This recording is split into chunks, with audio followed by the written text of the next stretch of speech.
Welcome to episode 2 of The Crown Report. Josh Schaefer and Scott Burnside with you today. Thanks for being with us. Our first virtual version of The Crown Report, Scott. Last time we were together in Southern California. Today, we're both in two separate places on the East Coast, so finding a way to do it virtually. How's everything going? Uh, Josh, I was ready to tape episode 2 about 10 minutes after we were done the first one. I was so excited for it. And now I'm in Tully, New York. Yeah, guaranteed Santa Claus. I got to lead the right way. Santa Claus coming through that tiny hole. That he's coming down into Tully through that hole. Guaranteed it. And I know you're on the road with a Kings team that continues, I think, to impress a lot of observers and maybe surprise some skeptics from preseason. Yeah, it's interesting because the last time we did a show, right, was before the 6-game win streak. So since then, the Kings had won 6 straight games, 7 of 8 at one point with the New Jersey loss in the middle. But now I think we're kind of looking at a team that might not be the best team in the National Hockey League on paper, but it seems like they've really established an identity at this point because last time we talked, it was what identity is this team going to have? Now it seems like they have one.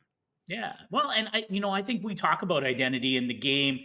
It's kind of an elusive thing. And I quote an old Barry Trotz, who was a coach in Nashville for so long. You know when you know, right? And I think so many teams, they aspire to have a certain identity. You want to play a certain way. You want your players to behave every night as much as possible the same kind of way, because that's the consistency in theory leads to success. Lots of teams never find that, or they find it too late, or whatever it is. And I think you're right, Josh. When you and I were chatting in Los Angeles, I think it was really about, well, we have an idea of what this team wants to play, like how they should be. But can they achieve that, and can they achieve it consistently? And as we're chatting, you're in the middle of this a really important road trip. The early returns have been excellent with it, and to me, they have become a team that is very hard to play against. They're very stingy, and they are a team, I think, that are really playing to their respective strengths, and that means depth. I was looking at it; they're tied for ninth. 5-on-5 goals scored.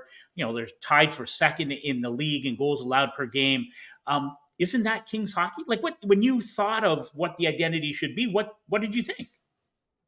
I mean, for me, I think maybe for so many people, I was in my formative years as a hockey fan when they won in 2012 and 2014. So the LA Kings team that I remember back then is a team that was not easy to play against. They were big, strong, fast. They didn't necessarily score a ton of goals, but they didn't give up any goals either. And they had a good penalty kill, and they got good goaltending, and they scored timely goals. And right now, if you look back at the 6-game win streak, that's what you had in that win streak. In the third period, they were terrific defensively. That's when they scored a lot of their goals. I remember Jim Hiller had said, I think that we've been really good in the third period in this stretch, not necessarily like, we've been blowing teams out in the third period, but, I feel like we control games in the third. And that's all great. That's all correct. But they were blowing teams away in the third period. I mean, when he said that, they had outscored teams in the win streak like 9-1 in the third period. Like, that is the style of Kings hockey that I remember that made them so difficult to play against. And that's what they look like right now. They're one of the top physical teams in the league in regards to how many hits they give and how many hits they take. They're super defensive. And I think that based off of what you and I had talked about before, about what this team wants to look like, how this team wants to be difficult to play against, it's kind of what we're seeing right now. Yeah. And I think there's always a danger when again, you start talking about identity and it's easy to fall back to, the absolute standard bearers in this franchise's history, and that's 2012 through 2014. And the idea that somehow that you need to get back to that's not achievable, I don't think, because this team is different, right? Stylistically and talent-wise, personnel, like all those things, and especially given the fact that we still haven't seen Drew Doughty on the ice yet this year, except that's true. Very briefly in preseason. To me, this is a team that is maybe not as physically imposing as those cup-winning teams, but to me, they're so tenacious. And there's so many fast, hard, smart players. And we're seeing a lot of that from Alex Turcotte. I think Warren Fogle has just been an absolute find for this Kings organization, playing up and down the lineup. Uh, Alex Laferriere has been that kind of player. And here are some young guys assuming really important roles, to help out Andre Kopitar. We're going to talk about him later. Adrian Kempe, who leads from that veteran perspective. But to me, it's the young guys who brought some tenaciousness. That's how I imagine, or I would describe this team's personality as we approach the holiday break.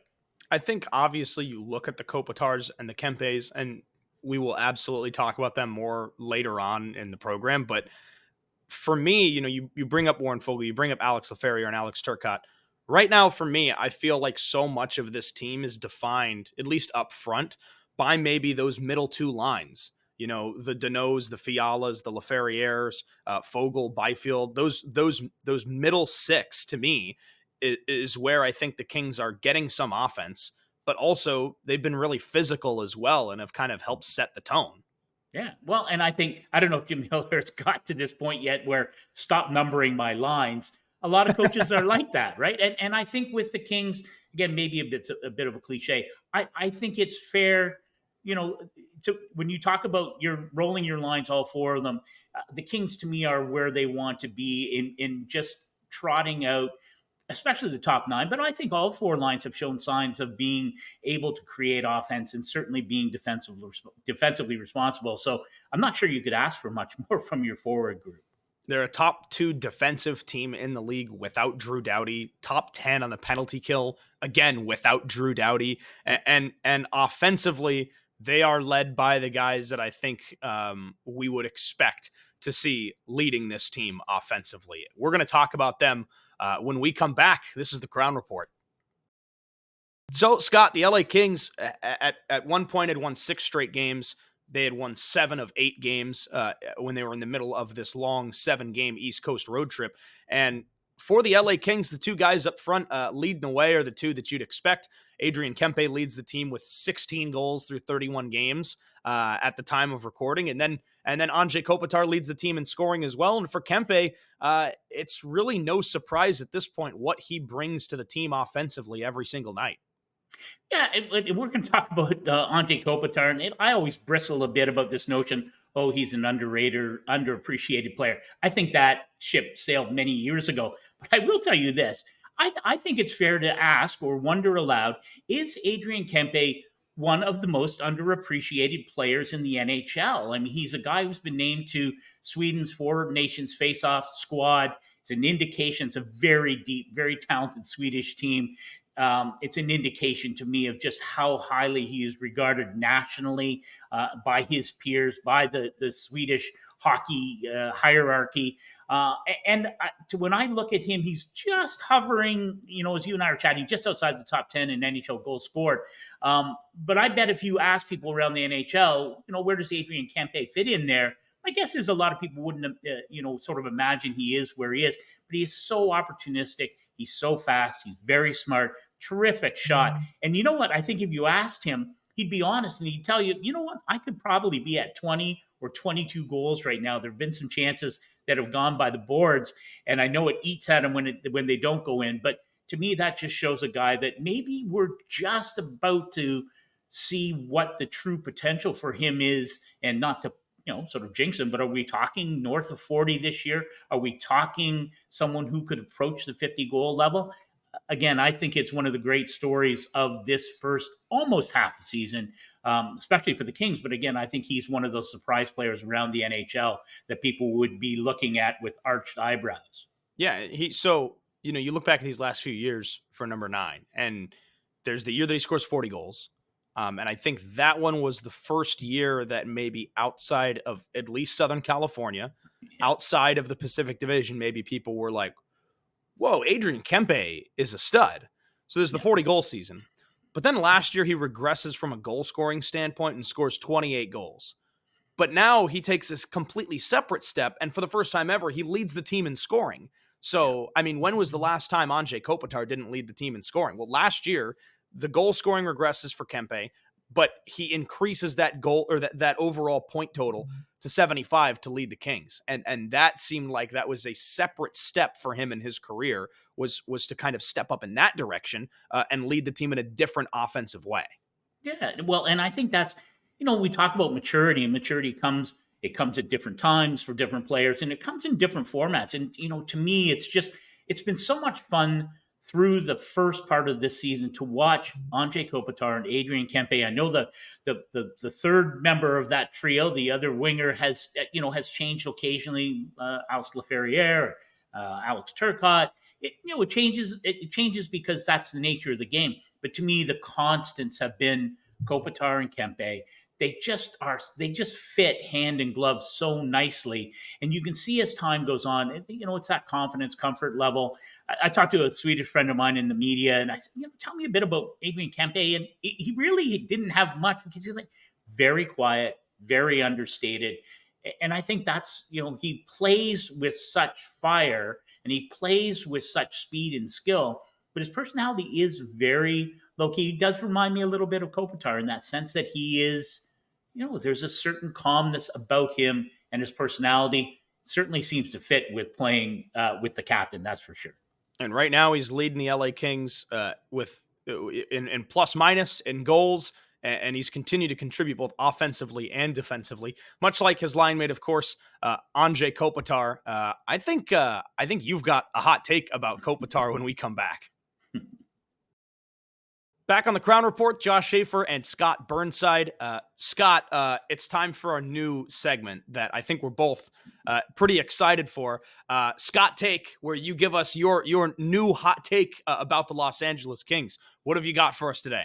Well, nothing I like talking about more than me, but in this case, I'd like to talk about Anze Kopitar, and how at this stage of the season, I can't imagine any other player in the NHL who wouldn't be at the top of the Frank J. Selke Trophy list. So if you went around to the PHWA voters who vote on the major awards, including the Selke, I can't imagine you wouldn't have Anze Kopitar there. And I know that there's a narrative, maybe amongst Kings fans, maybe even in the Kings building, that maybe Anze Kopitar isn't, somehow doesn't have the profile, played in the shadow of Patrice Bergeron in terms of the Selke Awards for many years.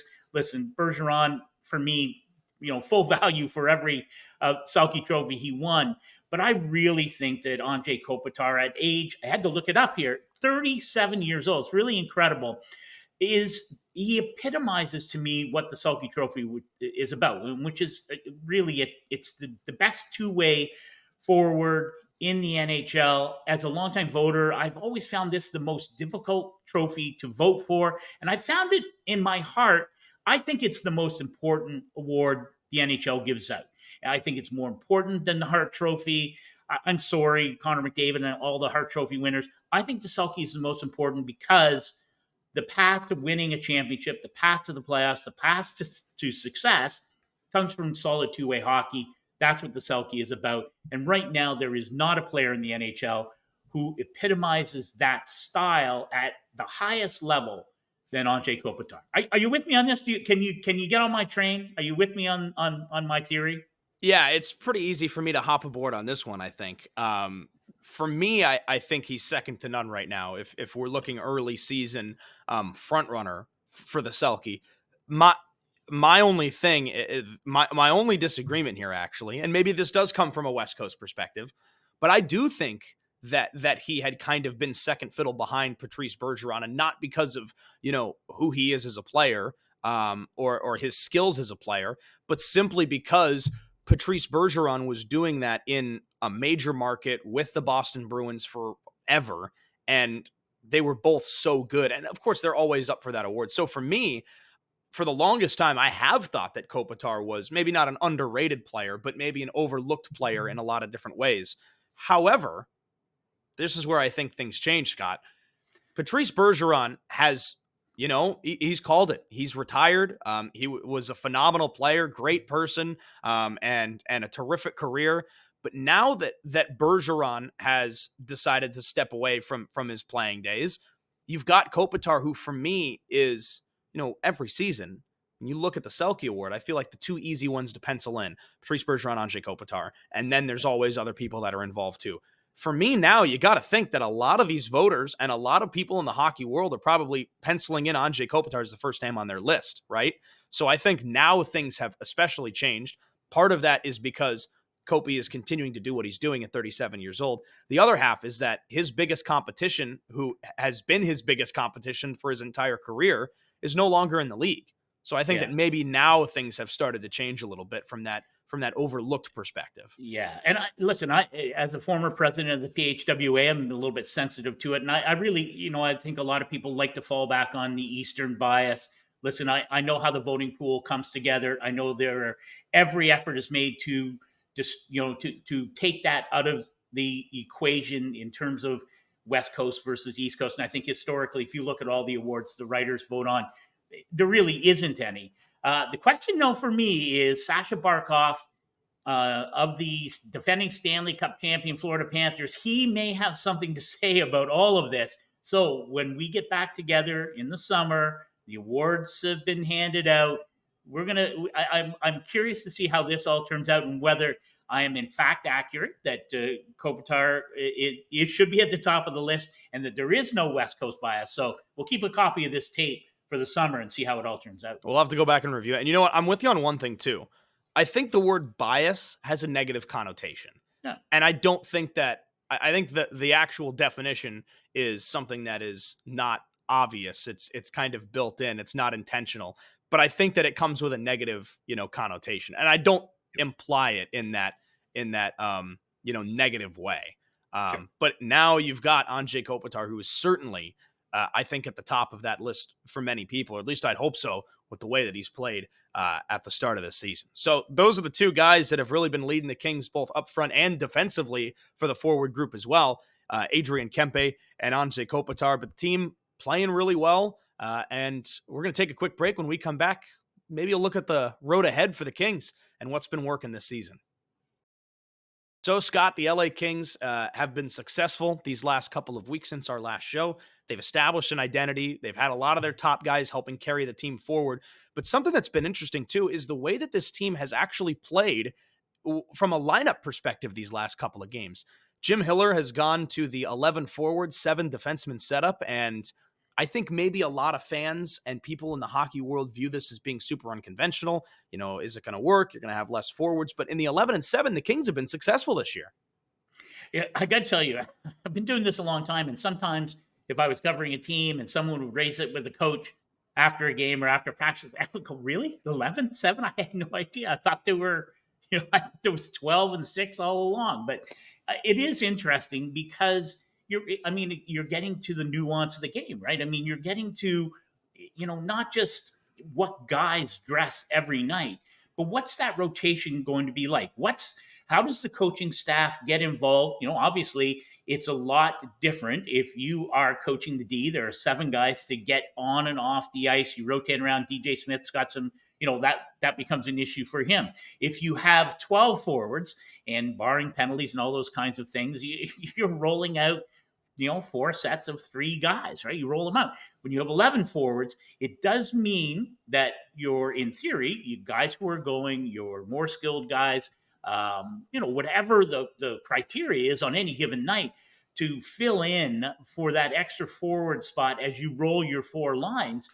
I mean, it makes sense. I think of Edmonton, and I think of, Leon Draisaitl and Connor McDavid, on an 11 forward rotation. Obviously, those guys are going to fill in a lot on what would be the 4th line minutes to give them extra ice time. And I think it's a great incentive for forwards. And when you have a group like the Kings, a lot of different guys who contributed at different points, a lot of different guys who could vie for that little bit of extra ice time on any given night, I think it's a great, I think it's a great carrot to have. I guess the question is, if you're running 7D, is it hard to get chemistry with, your defensive pairs are not always constant. It's a yin and yang kind of thing, the give and take.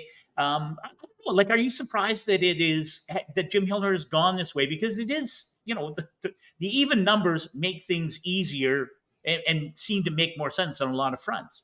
I'll be honest, I'm not someone who's going to see a decision that the coach makes and be a little skeptical. But I will say, when Jim Hiller did put this out for the first time this season, they had run it last year too and were successful as well. But again, as we've talked about, there's a lot of different personalities and new types of players in this year's group that have helped them try to establish that identity.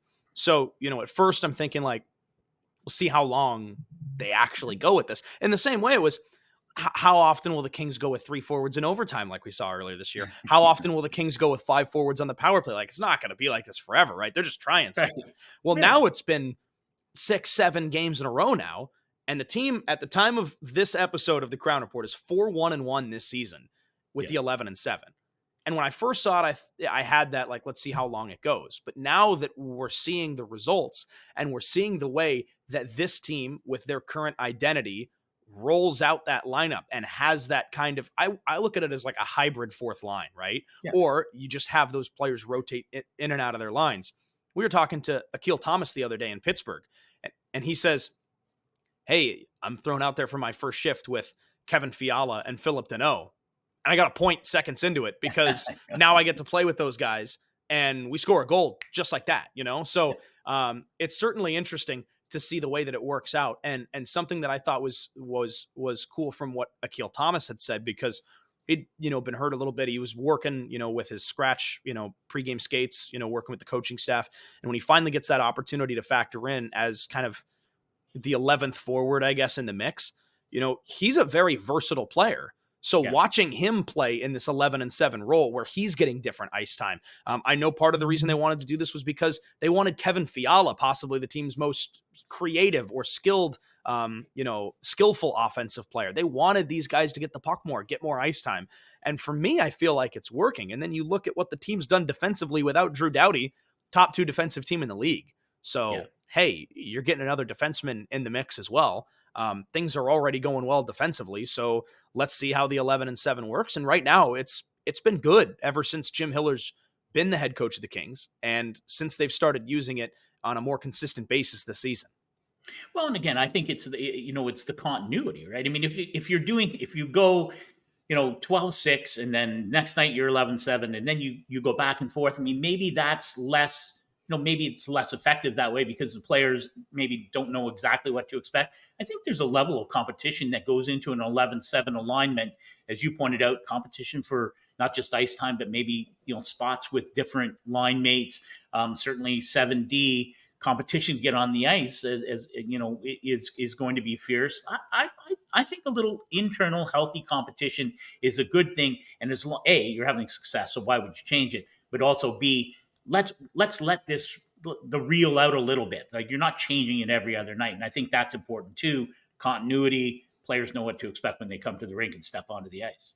And maybe part of the reason why the Kings did continue to get that win streak going these last couple of weeks. And now in the middle of this long road trip, I would at least expect to see the 11-7 continue, at least for a little while longer, because it's been good. And it really fits, I think, with the team's identity and how they want to play right now as a difficult team to play against.